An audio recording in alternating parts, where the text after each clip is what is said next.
नमो नमः छात्रमित्राणि। ष्टुत्व संधि अभ्यास बाद આગળ આવે છે ષ્ટુત્વ સંધિ। यथा ष्टुत्व संधि अस्ति तथैव ष्टुत्व संधि अपि अस्ति। ष्टुत्व संधि और ष्टुत्व संधि में बहुत साम्य है,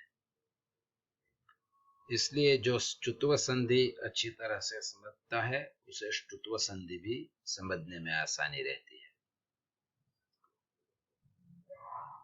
तो ष्टुत्व संधि का सूत्र है ष्टुना ष्टुः।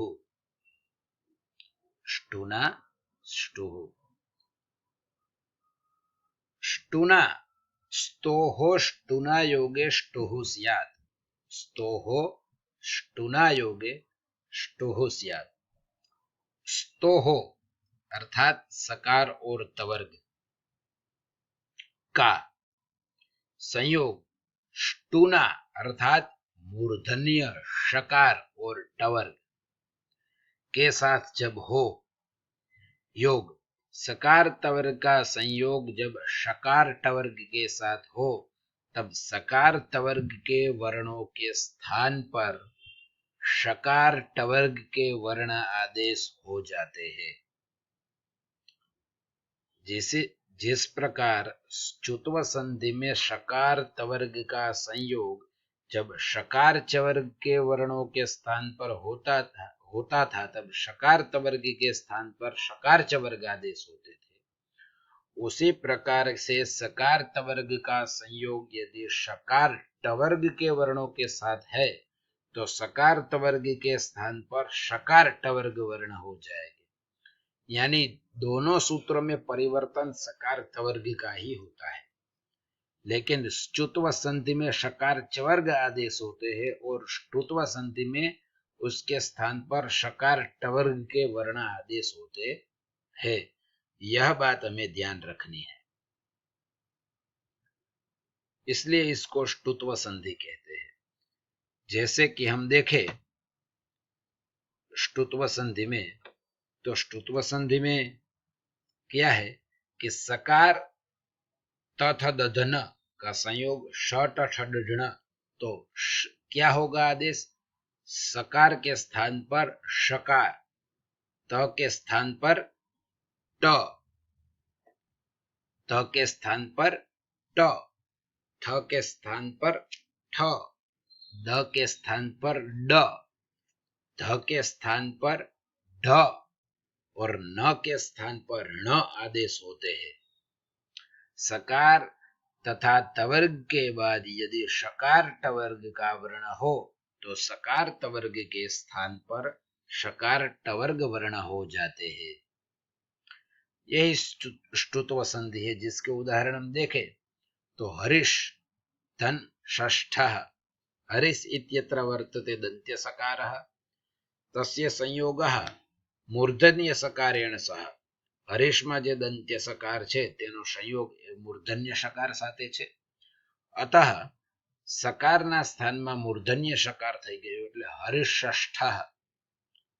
तत्धन टीका, तत्धन टीका, तो उसमें भी तत्धन टीका में भी तकार का संयोग जो है टकार के साथ है, टठ डढ ण के टकार के साथ है, तो तत् में जो तकार है उसका टकार हो जाएगा, क्योंकि त भी आदि वर्ण है और ट भी आदि वर्ण है। क्रम से आदेश होते हैं, यथा संख्य मनुदेश समानाम, इस नियम से। तो त के स्थान पर ट आदेश होगा तो रूप बनेगा तट्टिका।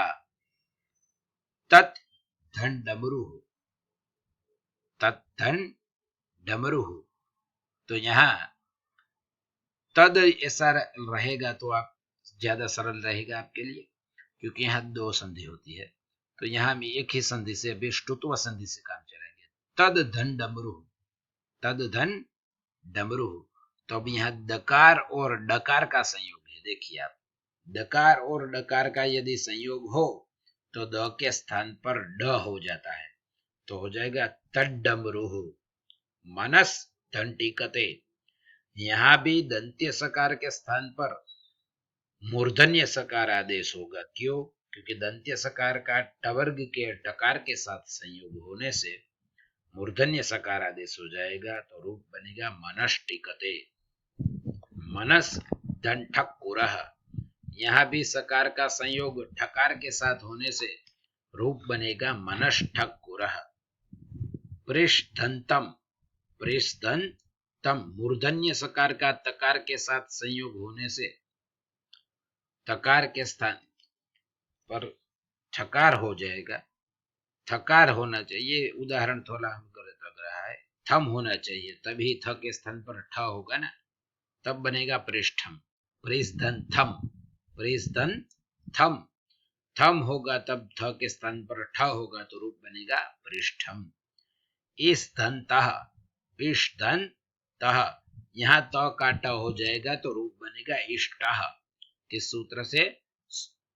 ष्टुनाष्टुः, ये ष्टुत्व संधि है। कस दंटा, यहां भी सकार का संयोग टकार के साथ है, इसलिए रूप बनेगा कष्टः। तो इस प्रकार से हमने जो रूप देखे उसके माध्यम से आप जाने कि किस प्रकार से वर्ण यहाँ होते हैं, तवर्ग और ष्टुत्व संधि किस प्रकार से होती है। ष्टुत्व संधि के भी अपवाद है, लेकिन फिर भी पहले ये हम एक बार और पढ़ ले। यहाँ है सकार और तवर्ग का यदि शकार टवर्ग के साथ योग हो, तो सकार को शकार और तवर्ग के स्थान पर टवर्ग के वर्ण आदेश होते हैं। जैसे उदाहरण के तौर पर यहाँ दिया है रामस धन षष्ठः, रामस धन टीकते, पेश धन टा, तत् धन टीका, चक्रिन धन ढौक से। यहाँ क्रम से सभी उदाहरण दिए हैं। तो रामस में जो सकार है दंत्य, उसका मूर्धन्य सक होने से रामस षष्ठ रूप बना। रामस धन टिकते में भी दंत्य सकार का मूर्धन्य सकार हुआ, तो रामस टिकते बना। पेश दंता, तो यहाँ तकार का टकार हुआ, तो पेष्टा रूप बना। तत् धंटिका, यहाँ भी तत् में जो तकार है उसका टवर्ग के साथ संयोग होने से टकार हुआ, तो तट्टिका। चकरिन धन ढौक से, यहाँ नकार का संयोग ढकार के साथ है, तो न के स्थान पर ण हो गया, तो रूप बना चक्रिन ढौक से। तो इस प्रकार से यह सब रूप है, आपको ये ध्यान रखना है।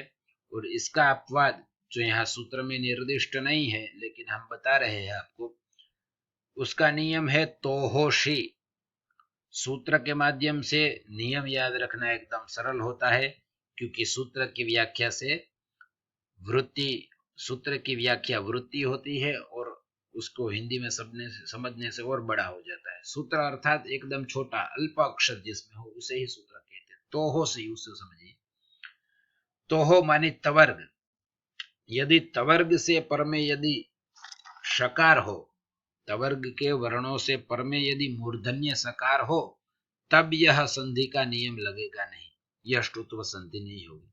जैसे कि तवर्ग का वर्ण शन, सन, सन में जो नकार है और उसके पीछे षष्ठ का शकार, तो यहाँ नकार का नकार होना चाहिए, लेकिन यह अपवाद है। तो हो सी के सी नियम के आधार पर उसका निषेध हो जाता है, तो रूप बनता है शन षष्ठ। तो यह हमें याद रखना है कहाँ कहाँ उसके अपवाद है। तो एक और है कि भवान धन षंढ, भवान धन षंढ, यहाँ भी नकार और पीछे षंढ का शकार है, तो तवर्ग से पर में शकार होने से यहाँ इस संधि का नियम लगेगा नहीं, क्योंकि यह तोहोशी इसका अपवाद है। तो आप सभी विद्यार्थी एक बार फिर यह उदाहरण देखें और आप और भी अन्य उदाहरण भी ढूंढे और इस संधि का दृढ़ीकरण करें। इस प्रकार से आपकी ष्टुत्व संधि भी समाप्त होती है। नमो नमः अस्तु।